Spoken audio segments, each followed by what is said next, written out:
inside? Looks like they have all the roof done and the outer walls now, but the inner walls are still pretty open. If you remember last time, I was talking about how I really wanted our front pillars to be wooden beams, and in the construction plans that they gave us, oh, these are our neighbors across the street, they're getting their cement poured.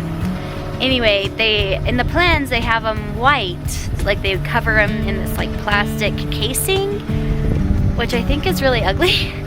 And so now that they've built the home, you can see they have just solid beams up. And so we texted them and asked if we could just leave them bare and then stain them, so they seal them so they stay looking nice. And they said yes, so we'll do that in the front and the back. We'll also do the beam across the top. We'll keep that as wood as well. In the garage? Where did Junie go? I spy Juniper! Coming into the house. We didn't know we were gonna have steps here. That must be with the basement plans. Do you want me to come inside? Come in the house? Gotta take a big step up. Junie, that's gonna be your bedroom. Right there, or this one here. Yeah. And your bathroom will be right here. That's where you'll take a bath. And then, so bedroom 1, bedroom 2, going through the hallway, kitchen, dining room, and then living space. I think this giant sliding glass door is one of my most favorite things about this home. It was something that we changed. If you watched another previous video, we had done a tour of a home that had a similar plan as this one, and they had the door on the dining room side, so you walk into the dining room table, and I just hate that so much because it really cuts into your dining room space. So we put a sliding glass door here, and we actually only said we wanted a double pane, and then I guess accidentally in the plans they had wrote that we had ordered a triple pane, so even bigger, and they had already taken them to the engineer and done everything and ordered some of the materials, and they messaged us and they were like, oh shoot, like they got the stuff for the third panel, which was gonna be like, I think they said quite a bit more, but they were like, well, since we accidentally did it, we'll just give it to you for like $400. So we were like, sweet, we'll take it. So that's been really nice. It is gonna be huge. Something else that we didn't know we were gonna have, it looks like there's gonna be a window right here above our stairs, which will let in even more light. So basically the whole back wall here has a ton of windows, which I haven't really had like a dream home in mind, but I have like two things that I want in a home. Is like tons of windows with a kitchen island, and I want our windows south facing so that it can just let in light into our home all day.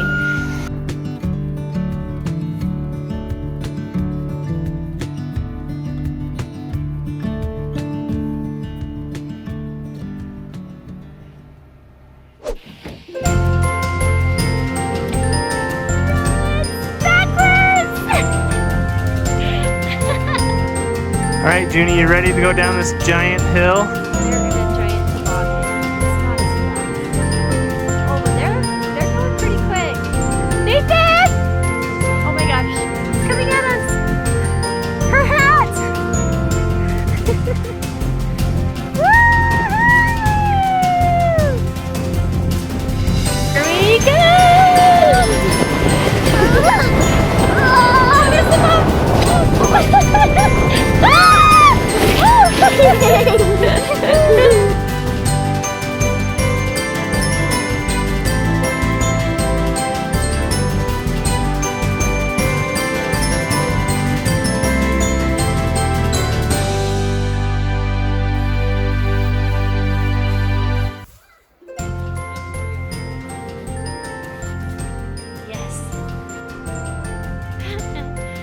We've got the one we want. It's small enough to fit inside our, that one.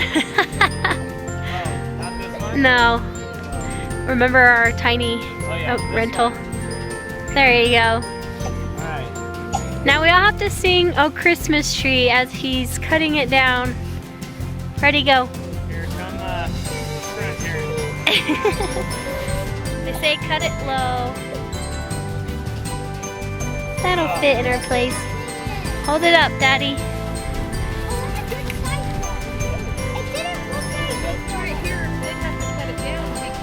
Why'd you take out your Take off their shoes and gloves in the snow.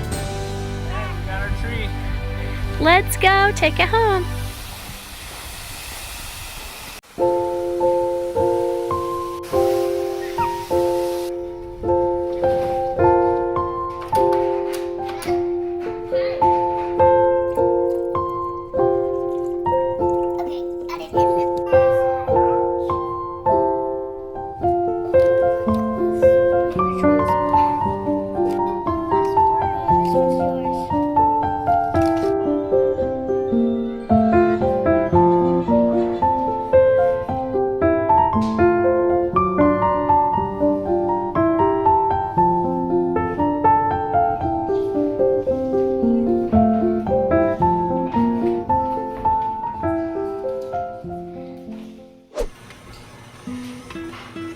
Another tradition our family loves to do alongside with cutting down our fresh Christmas tree from the mountains is to make homemade gingerbread houses.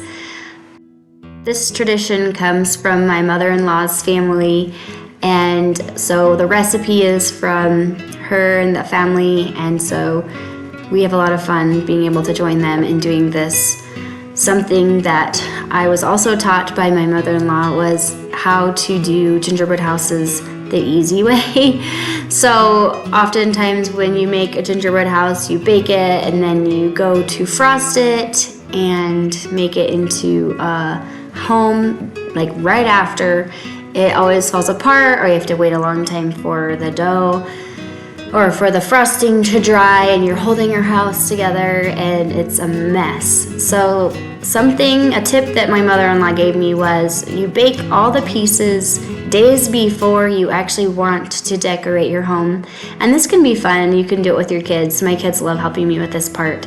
And then you let your pieces sit out and dry for a few days, 1 to 2 days or 3 days, or as long as you really want. And then the pieces get nice and hard so they don't collapse.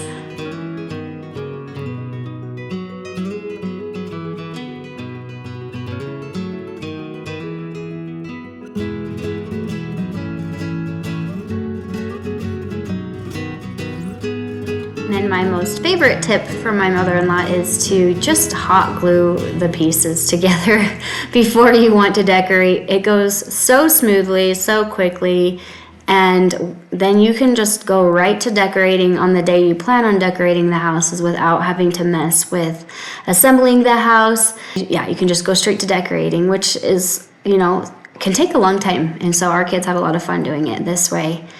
Here I made 4 different houses, one for each of our 4 older kids, and they're ready to go. Busting out the Christmas lights. Oh yeah. Oh, the star, that goes on the tree. Always want to make sure they work before you put them on your roof. Sweet. Looks like they work. Thanks.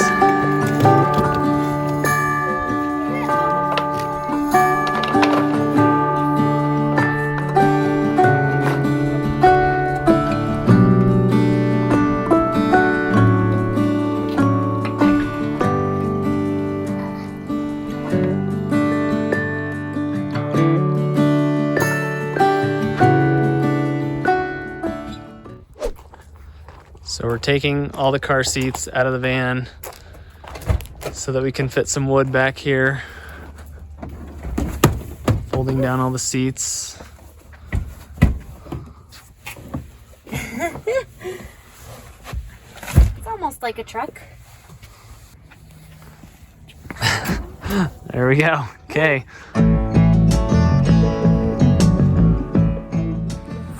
All right, so I'm here at the lot. I've got about 45 minutes to fill up this van with this wood as quickly as I can. I've got to get back home for something, but we're gonna see how much wood we can put in the back here from this dumpster here. They're allowing us to take this wood since it's the wood from our home, so we're gonna see how much of it we can grab.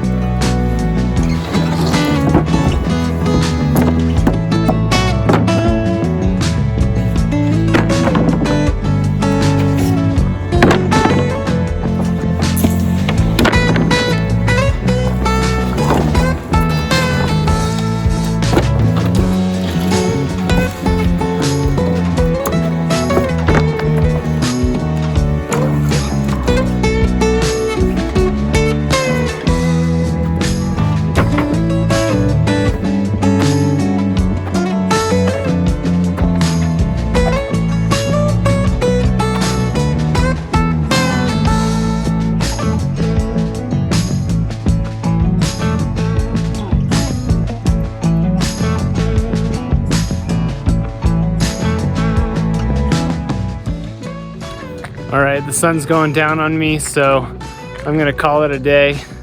I got a pretty good amount of wood. Hopefully that can turn into a rabbit hutch or chicken coop or something like that. Who needs a truck when you've got a minivan?